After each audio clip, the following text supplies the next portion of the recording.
Ouais, ça s'appelle Diamond Are Forever, si mes souvenirs sont bons. Oui. C'est vrai qu'aussi loin que l'on remonte, même dans les tombes étrusques, même avant, même, Oui, absolument. Les hommes, les femmes avec des bijoux. Des parures, oui, on peut Des parures. Vous avez pas raison. des bijoux, c'était des parures. Ben, c'est la même chose. Ils s'en mettaient au bras, voilà, autour de la tête, évidemment, pour en tout cas les plus nobles ou les rois, les rois et les reines. Et d'ailleurs, on le voit encore aujourd'hui. Hein. Alors, ce salon est un salon professionnel qui ouvre ses portes à la fin de la semaine. Et ce nom un peu étrange, d'ailleurs, qui s'écrit avec un H un peu. En fait, on retrouve, il y a à la fois le mot bijouterie, le mot or.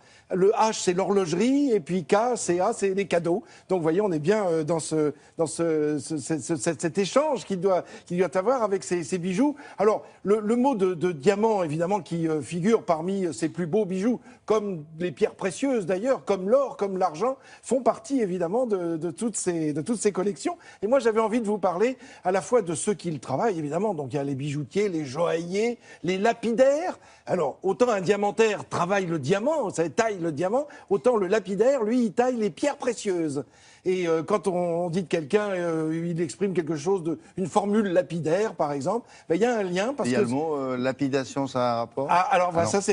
Bien sûr, puisque c'est une question de pierre. C'est-à-dire que le mot lapidaire vient, et voilà, donc, et avoir une formule lapidaire, ça veut dire comme un jet de pierre, quoi. Une formule qui tape, qui frappe, et qui frappe, évidemment. Alors, on regarde quelques images, et puis on va découvrir que la nature a inspiré beaucoup les hommes, une fois encore, les femmes et les hommes.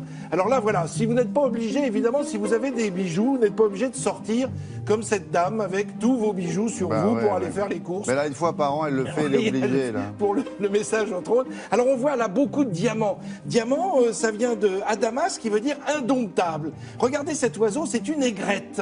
Une aigrette, c'est une sorte de héron. Ses plumes étaient très utilisées à la fin du 19e siècle et au début du 20e pour habiller des chapeaux. Et du coup, des joailliers, des créateurs ont imaginé des bijoux en forme de plumes d'aigrette, on appelle ça des aigrettes.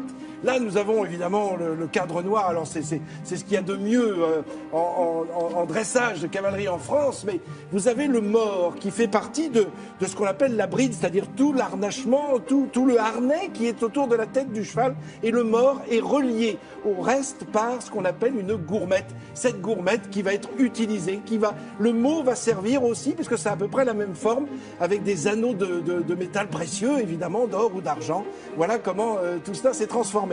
Là, le soir, après une bonne balade à cheval, vous rentrez auprès du feu qui vous chauffe, qui vous éclaire et qui vous nourrit. On a vu cette broche. Eh bien, la broche va être réutilisée puisque ce terme de broche désigne une pique de fer, une pique d'acier que l'on va utiliser aussi pour tenir les bijoux sur le buste, sur les jupes, sur les robes, sur les manteaux ou les vestes. Alors là, c'est l'alliance que l'on passe au doigt, évidemment. À quel doigt? Celui de la main gauche, qui est l'annulaire. Annulaire, ça veut dire anneau, c'est le doigt de l'anneau. Alors pourquoi à la main gauche? Parce que les anciens pensaient qu'il y avait une veine qui allait de ce doigt jusqu'au cœur. Là, c'est une de nos nombreuses rivières de France qui brille au soleil, comme peut briller une rivière de diamants ou une rivière de bijoux que l'on peut porter autour du cou. Évidemment, ces rivières rendent les femmes splendides, mais ce sont surtout des cadeaux à faire. Vous savez qu'au mois de février, ça va être la Saint-Valentin, ça va être l'occasion de faire quelques économies. Et puis, c'est le moment de rappeler peut-être que parmi les rivières, il y en avait une qui est devenue célèbre, c'est le Pactole, une rivière qui coulait dans l'actuelle Turquie et qui était dans la... Elle s'appelait vraiment comme ça? Alors, ça s'appelait le Pactole, c'était le nom de cette rivière qui roulait des paillettes d'or et qui appartenait à un certain... Enfin, ça faisait partie du royaume de Lydie. Et le roi de Lydie s'appelait Crésus. Donc tout est lié, évidemment. Oui.